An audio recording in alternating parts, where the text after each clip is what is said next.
ولا يحرم خيرها الا محروم، کہ لوگو یہ مہینہ جو تم پر آیا ہے اس میں ایک ایسی رات ہے جو 1000 مہینوں سے بہتر ہے، جو شخص اس سے محروم رہا وہ ہر بھلائی سے محروم رہا۔ اس رات کی سعادت سے صرف بد نصیب ہی کو محروم کیا جاتا ہے، یعنی حقیقی معنوں میں بد نصیب وہ ہے جو اس رات کی عبادت سے محروم رہے، اس رات کی خیر سے محروم رہے۔ لیلۃ القدر آخری عشرے کی کوئی بھی رات ہو سکتی ہے، لیکن نبی صلی اللہ علیہ وسلم نے خاص طور پر طاق راتوں میں اسے تلاش کرنے کا حکم دیا ہے۔ ابن عمر کہتے ہیں کہ رسول اللہ صلی اللہ علیہ وسلم نے فرمایا التمسوها في العشر الأواخر يعني ليلة القدر فإن ضعف أحدكم أو عجز فلا يغلبن على السبع البواقي۔ صحیح مسلم کی اس روایت کا معنی ہے کہ رمضان کے آخری عشرے میں شب قدر تلاش کرو، پھر اگر تم میں سے کوئی کمزوری دکھائے یا عاجز ہو جائے تو آخری 7 راتوں میں سستی نہ کرے، یعنی نبی صلی اللہ علیہ وسلم نے اس کو اور شارٹ لسٹ کر دیا، پہلے 10 راتوں کا بتایا، پھر آخری 7 راتوں کی طرف توجہ دلائی۔ اس رات کا قیام گناہوں کی بخشش کا ذریعہ ہے۔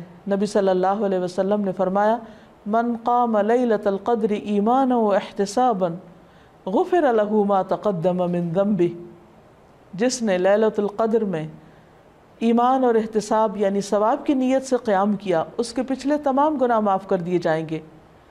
اس سے یہ بات بھی پتہ چلتی ہے کہ اس رات کی سب سے افضل نیکی قیام کرنا ہے، یعنی اللہ تعالیٰ کے حضور کھڑے ہو کر زیادہ سے زیادہ قرآن مجید پڑھنا، یعنی نماز کی حالت میں، یا سننا ہے۔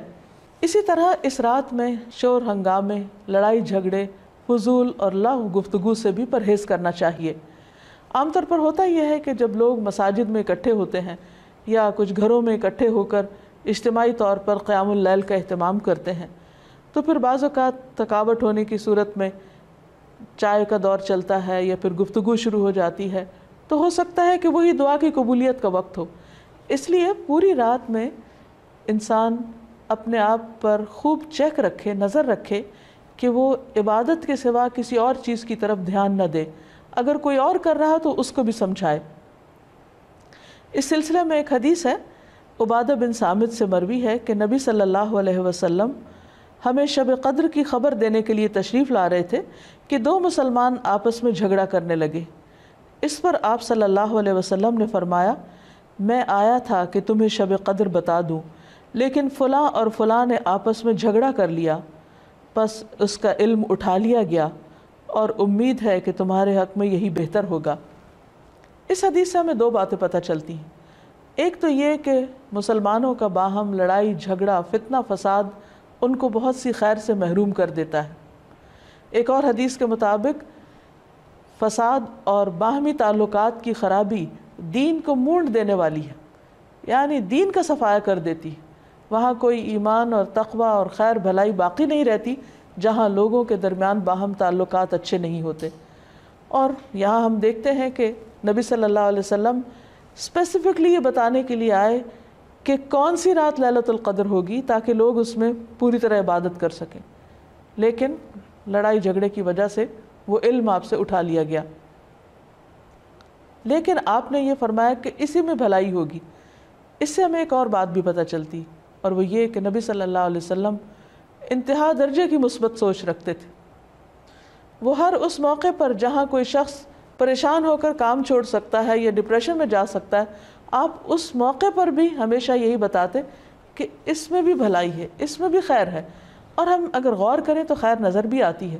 وہ یہ کہ اگر ہمیں یہ پتہ ہوتا کہ فلاں ایک رات لیلۃ القدر ہے، مثلاً بعض لوگ جیسے کہتے ہیں 27ویں کی رات یا کوئی اور رات، تو پھر ہم صرف عبادت اسی رات میں کرتے۔ اب چونکہ پتہ نہیں کہ کون سی رات ہے تو اس ایک رات کو تلاش کرنے کے لیے ہم اور بھی بہت سی راتوں میں عبادت کر لیتے ہیں، جو یقینی طور پر ثواب اور اجر کا کام ہے۔ لیلۃ القدر اگرچہ یہ نہیں پتہ چلتا کہ کون سی رات ہے، لیکن اس کی کچھ علامات ہمیں بتائی گئی ہیں۔ وہ علامات کیا ہیں؟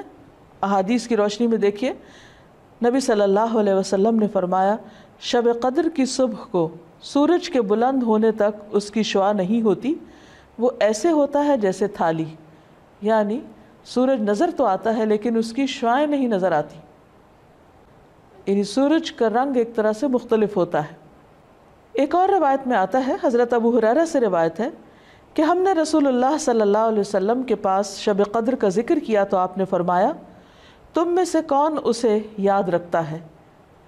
اس میں جب چاند نکلتا ہے تو ایسا ہوتا ہے جیسے بڑے تھال کا کنارہ، یعنی اس کو بھی آپ نے تھال سے تشبیہ دی، لیکن کنارہ اس لیے کہ آخری راتوں میں چاند پورا نہیں رہتا، ایک کنارے کی طرح رہ جاتا ہے۔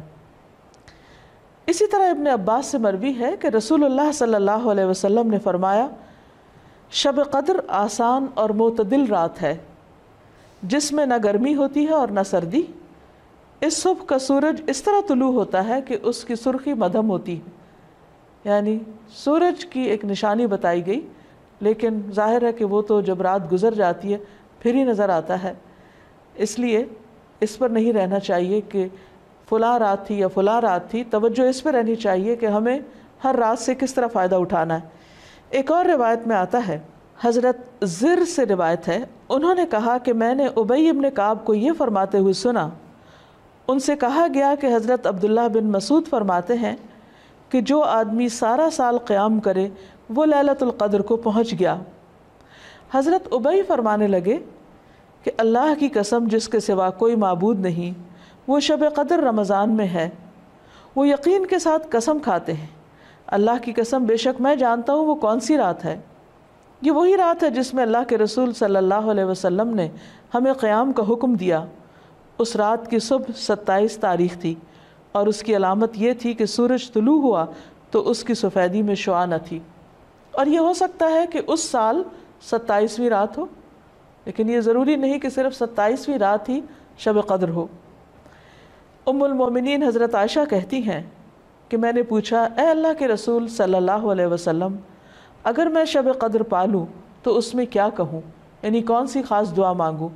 آپ نے فرمایا کہو اللہم انک عفو کریم تحب العفو فاعف عنی، اے اللہ تو معاف کرنے والا ہے، کرم فرمانے والا ہے، معاف کرنے کو پسند کرتا ہے، پس تو مجھے معاف کر دے۔